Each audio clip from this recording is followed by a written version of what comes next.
Genesis chapter 50.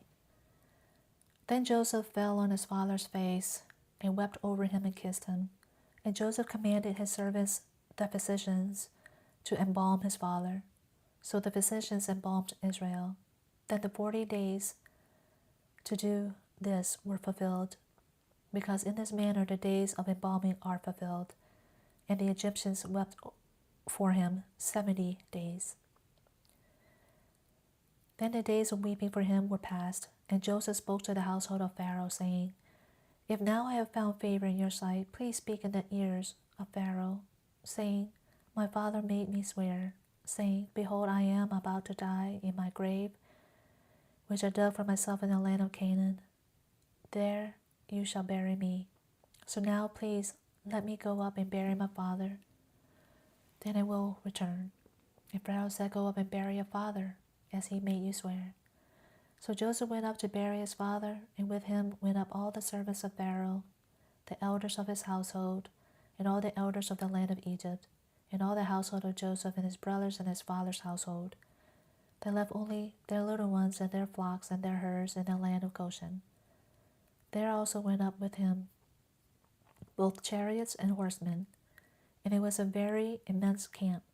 And they came to the threshing floor of Atad, which is beyond the Jordan, and they lamented there with a very great and immense lamentation. And he observed 7 days of mourning for his father. Now the inhabitants of the land, the Canaanites, saw the mourning at the threshing floor of Atad, and they said, This is an immense mourning for the Egyptians. Therefore it was named Abel Mizraim, which is beyond the Jordan. Jacob's burial at Machpelah. Thus his sons did for him as he had commanded them. Indeed, his sons carried him to the land of Canaan and buried him in the cave of the field of Machpelah before Mamre, which Abraham had bought along with the field for his possession as a burial site from Ephron the Hittite.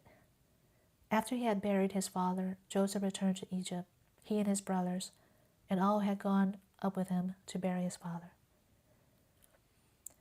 Then Joseph's brothers saw that their father was dead, and they said, What if Joseph bears a grudge against us and returns back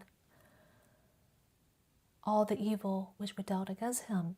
So they sent a message to Joseph, saying, Your father commanded before he died, saying, Thus you shall say to Joseph, Please forgive, I beg you, the transgression of your brothers and their sin, for they dealt evil against you.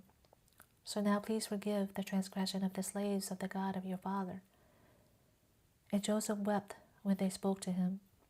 And his brothers also came and fell down before him and said, Behold, we are your slaves.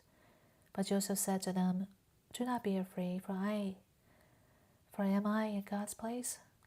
As for you, you meant evil against me, but God meant it for good, in order to do what has happened on this day, to keep many people alive.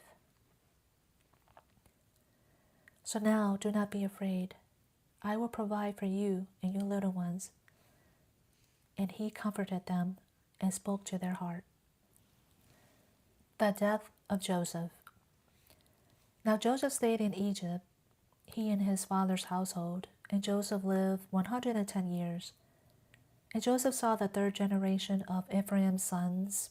Also the sons of Machir, the son of Manasseh, were born on Joseph's knees.